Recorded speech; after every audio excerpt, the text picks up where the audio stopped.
All right, last little topic, man. Let's look at the coaching carousel now.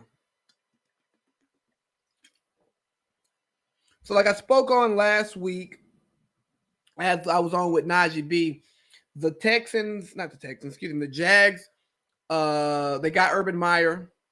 I'm curious if he's going to coach through his whole contract. He's definitely not going to re up for a second one. The man's never lost 5 games, more than 5 games in a year. That's a good season in the NFL. We're going to see how he handles losing and losing regularly. But again, I think it's going to work out for him early on just because of his ties to recruiting and the college game. I just hope that he treats his players the right way, man. You know, we saw that Nick Saban struggled because he didn't treat his NFL players like grown men. Apparently, he almost came to blows with Zach Thomas and Dante Culpepper because he was not treating them like grown men. He was trying to treat them like boys. Hey, Urban, this ain't Ohio State, man. Got to treat them like some grown ass men.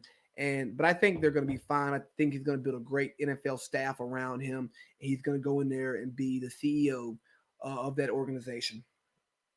The Jets signed Robert Salah. We'll see, man. Great motivator, a lot of energy. You know, he had a lot of traction last year as a coaching candidate because he had that San Francisco defense looking good. I'm just afraid that, you know, the way he coaches defensively is outdated. That Pete Carroll style of defense, you rely on good players and not necessarily good scheme.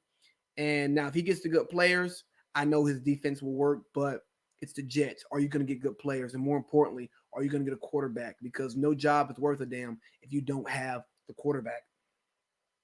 The Falcons, we signed Arthur Smith, man. And, you know, I was on here last week saying that Adam Gase is going to get Arthur Smith a job he doesn't deserve. And I'll be damned, my team ended up with Arthur Smith. And I'm not saying that Arthur Smith does not deserve to be NFL head coach.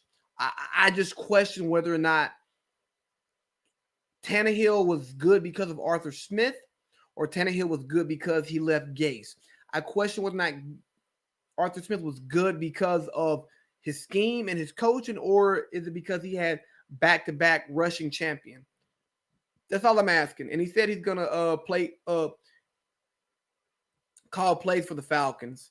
But I'm looking forward to seeing Matt with an offensive head coach. You know, he may unlock something that Matt hasn't had since Kyle Shanahan left as his OC.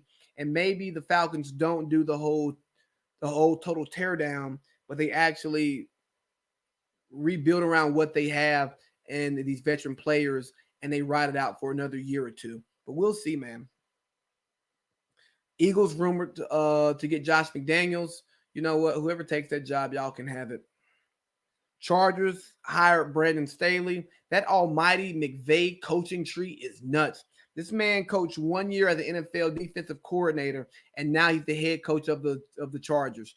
You know, I get the LA ties right there, so there's probably a lot of cross conversation, a lot of good references.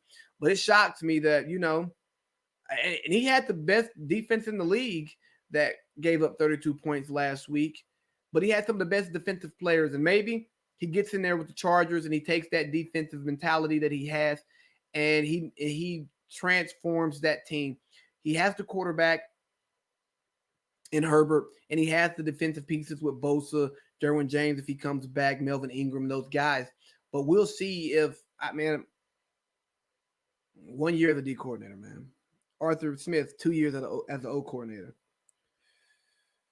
And the Texans, they haven't hired anybody. And then we have Dan Campbell, who's the assistant head coach for the Saints. He's a tight ends coach. He's a career tight ends coach and a great motivator, and he got a job.